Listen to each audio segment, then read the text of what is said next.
એ અનુભવ ક્યાંથી આવે? તો હાવ કાઠિયાવાડીનો સીધો સાધો શબ્દ તળપતિ જવાબ છે, અનુભવ આવે અખતરામાંથી. બરોબર ને? અનુભવ આવે અખતરામાંથી. અખતરો કર્યો, કોક દી પાસ થઈ ગયા તો આપણને એમ થાય હા હા આ કરવા જેવું ખરું. ફેલ થયા તો નકામું, ડસ્ટબિનમાં નાખો, કચરા ટોપલીમાં નાખો. તો અખતરામાંથી અનુભવ મળે, અનુભવમાંથી આવડત આવે, અને આવડતમાંથી આત્મવિશ્વાસ આવે. આપણો વિશ્વાસ આપણી ઉપર, આપણો વિશ્વાસ આપણા લોકો ઉપર, જેની સાથે આપણે રહીએ છીએ, આપણા જીવન સાથી હોય, આપણા સ્વજનો હોય, આપણા સગાવાલા હોય, વેપારી માટે ભાગીદાર હોય, કોઈ પણ જેની સાથે આપણે રોજનો પનારો છે, એના ઉપર એ ભરોસો બહુ જરૂરી છે. આપણો ભરોસો, આપણો વિશ્વાસ આપણા લોકો ઉપર એ જરૂરી છે. અને ત્રીજું, આપણો ભરોસો આપણા નાથ ઉપર, આપણો ભરોસો આપણા ઈશ્વર ઉપર, આપણો ભરોસો આપણા ભગવાન ઉપર, આપણો ભરોસો આપણા સદગુરુ ઉપર, કે એને મારું બાવડું ઝાલ્યું છે ને, મારી સાથે કઈ ખોટું થવા નહીં દે. ये कथा क्या करती है? मेरे और आपके अंदर विश्वास, भरोसे को जन्म देती है. અને વિશ્વાસ છે ને બહુ જરૂરી વસ્તુ છે.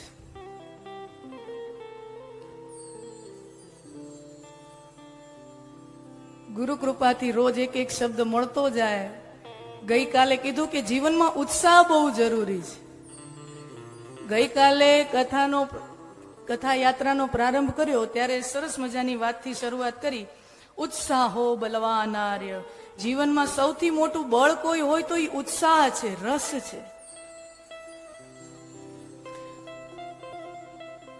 તો આજે એ જ યાત્રાના બીજા પગથિયામાં પહોંચીએ તો જીવનમાં ઉત્સાહ જેટલો જરૂરી છે એટલું બીજું પરિબળ જરૂરી છે, એ છે વિશ્વાસ, ભરોસો. વિશ્વાસ, આપણો પોતાની ઉપર. સમજો, વિશ્વાસ એ કેટલાય સ્તર ઉપર જઈને આવે છે. આપણો વિશ્વાસ આપણી જાત ઉપર, આપણો વિશ્વાસ આપણા સ્વજનો ઉપર. આ ત્રણ પ્રકારના વિશ્વાસ મને તમને જરૂરી છે. આપણો વિશ્વાસ આપણી જાત ઉપર, આપણા લોકો ઉપર, અને જેના થકી હું અને આપણે છીએ એવા પરમેશ્વર ઉપર. આપણી જાત ઉપર વિશ્વાસ હોય એને કહેવાય આત્મવિશ્વાસ. આપણી જાત ઉપર આપણને વિશ્વાસ હોય, ના ના ગમે એવું આવશે ને દીધે જાઉં. અને આપણે કાઠિયાવાડની તો આ તાસીર છે, આવશે એવા દેવાતા જશે.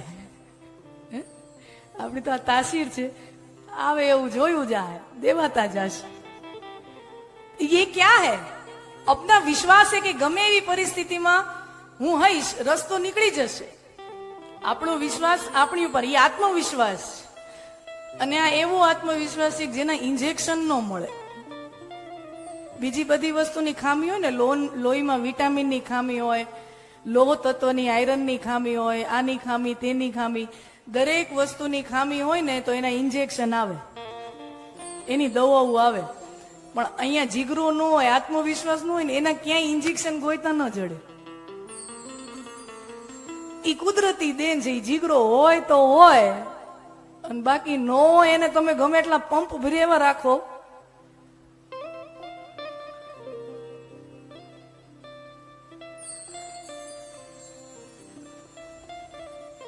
આપણો વિશ્વાસ આપણી જાત ઉપર.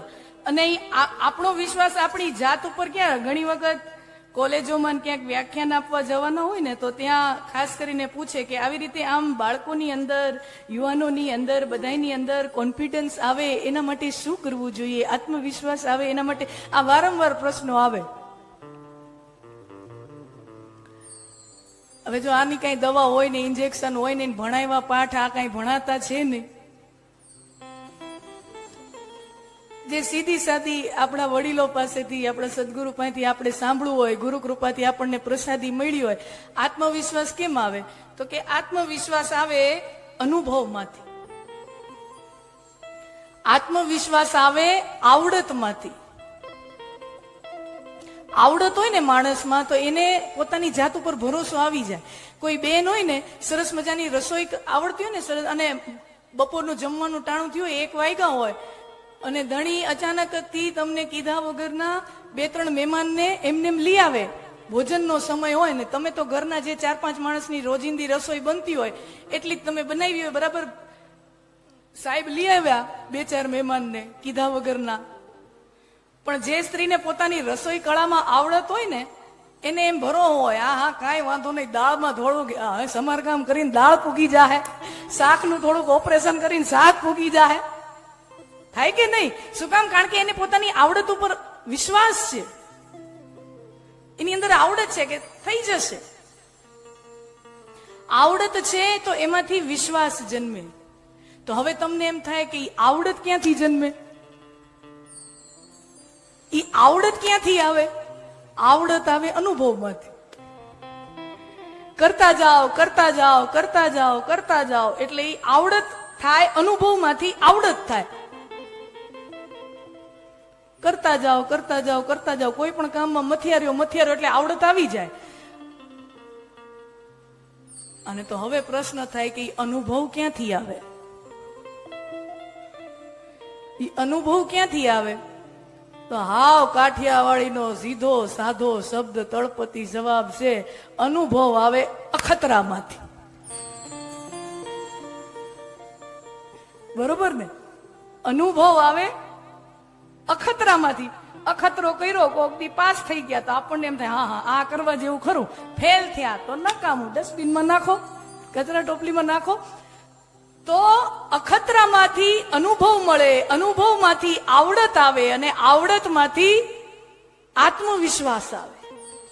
આપણો વિશ્વાસ આપણી ઉપર, આપણો વિશ્વાસ આપણા લોકો ઉપર, જેની સાથે આપણે રહીએ છીએ, આપણા જીવન સાથી હોય, આપણા સ્વજનો હોય, આપણા સગાવાલા હોય, વેપારી માટે ભાગીદાર હોય, કોઈ પણ જેની સાથે આપણે રોજનો પનારો છે, એના ઉપર એ ભરોસો બહુ જરૂરી છે. આપણા શાસ્ત્રોમાં ભગવાન મહાદેવને વિશ્વાસનું રૂપ કીધું છે. शिव विश्वास का रूप है और विश्वास का रूप शिव ही कल्याण है. વિશ્વાસમાં કલ્યાણ છુપાયેલું છે. હવે તમે વિચાર કરો, તમને તમારા લોકો ઉપર જ ભરોસો ન હોય, આજુબાજુના લોકો ઉપર જ ભરોસો ન હોય ને, તો જીવન બહુ અશાંત થઈ જાય, બહુ અશાંતિ આવી જાય લાઈફમાં. જીવનમાં બહુ, તમે જમવાનું ભાણું આમ તમારે કોઈક પીરશે ને, તોય તમને જો વિશ્વાસ ન હોય તો તમારા મનમાં શંકા જ્યાં રાખે, આમાં કોઈકે કંઈક ભેળવી નહીં દીધું હોય ને, કોઈકે કંઈક ભેળવી નહીં દીધું હોય ને, કોઈકે કંઈક ભેળવી નહીં દીધું હોય. હું કામ? ભરોસો નથી, વિશ્વાસ નથી, એટલે મનમાં એ શંકા થયા રાખે. એ થાળી તમારી સામે સ્વાદિષ્ટ થાળી હોય ને, તોય તમને એનો રસ ન લઈ શકો. શું કામ? ભરોસો નથી ને, તો રસ ન આવે. આમાં કોઈકે કંઈક ભેળવી નહીં દીધું હોય ને, શંકા.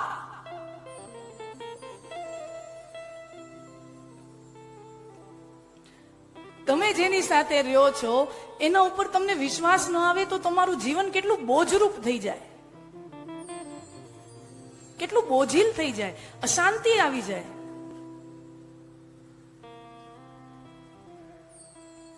તો આપણો ભરોસો, આપણો વિશ્વાસ આપણા લોકો ઉપર એ જરૂરી છે.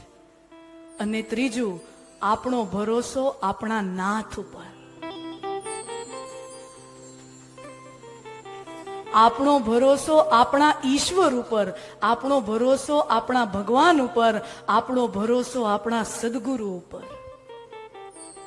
કે એને મારું બાવડું ઝાલ્યું છે ને, મારી સાથે કઈ ખોટું થવા નહીં દે.